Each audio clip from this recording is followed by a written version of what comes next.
समद काझी यांची दुर्दैवी जी हत्या झाली त्याला आता जवळजवळ 20 वर्ष होत आलेली आहेत आणि गेली 17 वर्ष या विषयाच्या बाबतीतला कायदेशीर जो प्रक्रियेचा विषय आहे तो चालू आहे, प्रदीर्घ चालू आहे.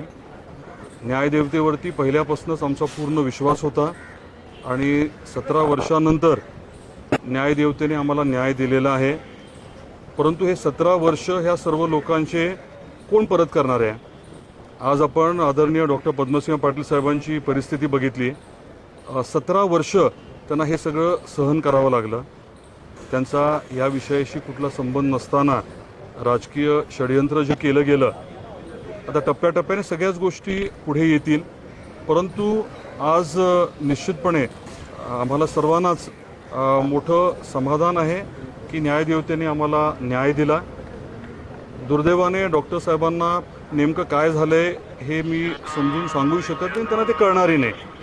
पण ही परिस्थिती कशामुळे उद्भवली, हे षडयंत्र जे आहे ते कोणी कशामुळे केलं, त्याच्यामध्ये कोण कोण प्यादे होते.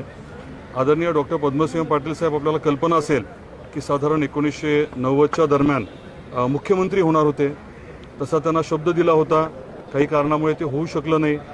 2009ला ते खासदार म्हणून निवडून आले होते आणि साधारण ज्या कालावधीमध्ये कॅबिनेटचं एक्सपॅन्शन होणार होतं, बरोबर तेव्हाच काही लोकांनी या बाबतीमध्ये एका वेगळ्या पद्धतीने पुढाकार घेतला आणि जे काही षडयंत्र रचलं गेलं ते बऱ्यापैकी आज कोर्टाच्या माध्यमातून आमच्याही लक्षात आलेलं आहे. आणि एकदा प्रत्यक्षात कोर्टाची ऑर्डर उपलब्ध झाल्यानंतर, त्याचं वाचन केल्यानंतर मग मी आपल्याला सविस्तर बोलू शकेन. या पूर्ण प्रक्रियेमध्ये सुरुवातीपासून ज्यांनी आमच्यावरती विश्वास ठेवला आणि अतिशय ताकदीने आमची साथ दिली, त्यांचे मी मनापासून आभार व्यक्त करतो. आई तुळजाभवानी आणि संत गोरोबा काकांचा आशीर्वाद नेहमीच डॉक्टर पद्मसिंह पाटील साहेबांच्या पाठीशी आहे. लाखो करोडो जनतेचा त्यांच्यावरती विश्वास आहे, प्रेम आहे आणि आज निश्चितपणे न्यायदेवतेने आम्हाला न्याय दिला एवढी भावना मी व्यक्त करतो. 1990 मध्ये तुम्ही काँग्रेसमध्ये असताना त्यांना मुख्यमंत्री पदाचा शब्द दिला गेला, ते झालं नाही. 2009 मध्ये कॅबिनेट मंत्री होणार अशी शक्यता होती. त्यावेळेला सुद्धा एक्सपॅन्शनच्या वेळेलाच हा सगळा खटला पुढे आणला गेला. जाणीवपूर्वक पक्षातीलच काही लोकांनी हे षडयंत्र रचलं होतं. याबद्दल मी आज बोलणार नाही. इतके दिवस मी जास्त बोललो नाही की आमच्यापैकी कोणीच जास्त बोललं नाही, कारण हे सगळं न्यायप्रविष्ट होतं. बरेच जण ह्याचा राजकीय फायदा घेत होते. अतिशय चुकीची विधानं, दादांत खोटी विधानं करत होते. परंतु मी तेव्हा काहीच बोललो नाही. योग्य वेळेस मात्र गरजेनुसार अनेक गोष्टी मी पुढच्या काळात बोलेन. आज यापेक्षा जास्त नाही बोलणार. या निकालाच्या विरोधात आता सीबीआय हे उच्च न्यायालय देखील धाव घेणार आहे. दुसरीकडे उपमुख्यमंत्री एकनाथ शिंदे यांनी अमित शाह यांच्याशी फोनवरून चर्चा केलेली आहे आणि याबाबत न्याय मिळावा या संदर्भात देखील बातचीत केलेली आहे. राजकीय दृष्ट्या या सगळ्या घडामोडींकडे आपण कसं पाहता? याविषयी मी एवढंच म्हणेन की न्यायदेवतेवरती आमचा पूर्ण विश्वास आहे आणि कुठे न्यायालयीन प्रक्रिया असेल त्याच्यामध्ये आमची जी बाजू आहे ती आम्ही ठामपणे मांडू आणि आम्हाला निश्चितपणे न्याय मिळेल. धाराशिवचं राजकारण आहे ते तुम्ही असं म्हणत होता की बाहेरच्या जिल्ह्यातून म्हणजे लातूर जिल्ह्यातून राजकारण होत होतं. लातूर जिल्ह्यातून राजकारण झालं म्हणून 17 वर्ष या खटल्याला सामोरं जावं लागलं. आज मी याविषयी बोलणार नाही. या खटल्याला 17 वर्ष का लागले, नेमकं कोणी ह्याच्यामध्ये वेळ काढूपणा केला, हे देखील आज ना उद्या निश्चित सांगेन मी. पण हे सगळं राजकारण आहे ते धाराशिवचं राजकारण जर बघितलं असेल तर ह्या दोन कुटुंबांपाशीच होतं आणि त्याचमुळे कुठेतरी या सगळ्यामुळे विलंब लागला, त्याचाच फायदा घेतला इतक्या वर्ष असं म्हणायचं का तुम्हाला? हे धाराशिवचं राजकारण नव्हतं, हे महाराष्ट्राचं राजकारण होतं आणि तुम्ही सर्वच जण सन्मान्य पत्रकार आहात. आपण याच्या बाबतीमध्ये थोडं खोलात गेला तर अनेक गोष्टी आपल्यालाही लक्षात येतील आणि योग्य वेळेस मीही सांगेन. तो जिस तरीके से ऑपरेशन टाइगर और जिस तरह से अभी निम्बलकर शिफ्ट हो गए हैं एकनाथ शिंदे कैंप में, क्या उसका असर पड़ रहा था, आपको लग रहा है? नहीं, मैं राजकीय किसी भी बात पे आज टिप्पणी करना नहीं चाहूँगा. I'll speak about it subsequently. Sir, एक प्रश्न असा आहे की या सगळ्या प्रकरणामध्ये 9ही आरोपी जे संबंधित आरोपी म्हणून त्यांना संबोधित केलं गेलं, त्यांना निर्दोष मुक्तता करण्यात आली. परंतु हा प्रश्न आता विचारला जातोय की या प्रकरणामध्ये जी हत्या झाली, मग ती हत्या नेमकी कोणी केली? किंवा आमची मागणी निश्चितपणे ही राहणार आहे की नेमकी हत्या कोणी केली, कोणाकोणाला काही कारणं होती. अनेक गोष्टी ज्या आहेत त्या आज मला बोलायच्या नाही आहेत. अनेक गोष्टी समोर मान्य न्यायालयाच्या आलेल्या आहेत आणि त्याच्या बाबतीतला योग्य तपास जर झाला तर खरे या विषयातले आरोपी कोण आहेत ते निश्चित आजही निदर्शनास येऊ शकतील असा माझा ठाम विश्वास आहे. तपास व्हावा अशी तुमची मागणी आहे. हत्येचा तपास व्हावा अशी तुमची देखील मागणी आहे. निश्चितपणे की नेमकं हे केलं कोणी हे वास्तववादी जे काही पुरावे आहेत त्याचा योग्य तपास करून हे बाहेर येणं गरजेचंच आहे. लेकिन उमराजे निंबाळकर का कहना है कि वो राजनीति में आएंगे. Just one second. अनेकदा म्हणजे पाटील कुटुंबियांना कायम याच्यामध्ये आरोपीच्या पिंजऱ्यात उभा करून प्रचार पॅटर्न देखील म्हणजे राजकीय प्रश्न आहे पण कायम तुम्हाला टार्गेट करण्यात आली या संपूर्ण भागात.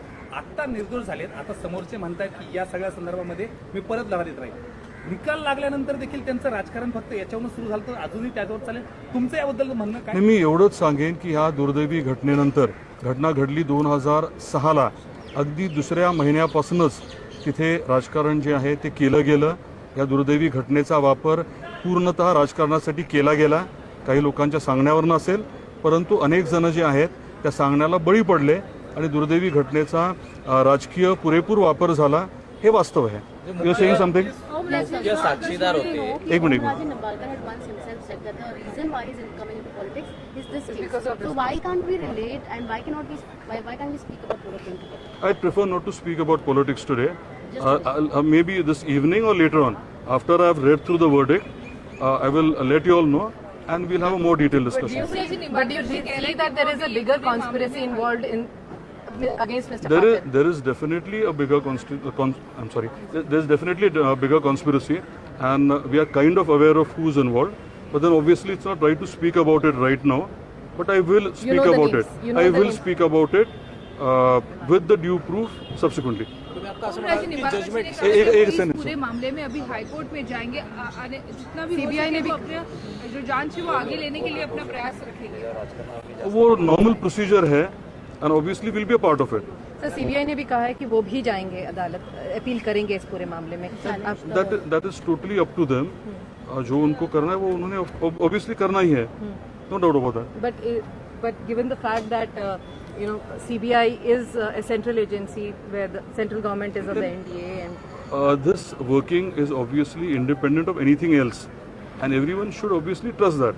but राकेश मारिया जी का is Mr. Shinde's party really putting on any kind of I prefer not to speak about any of it.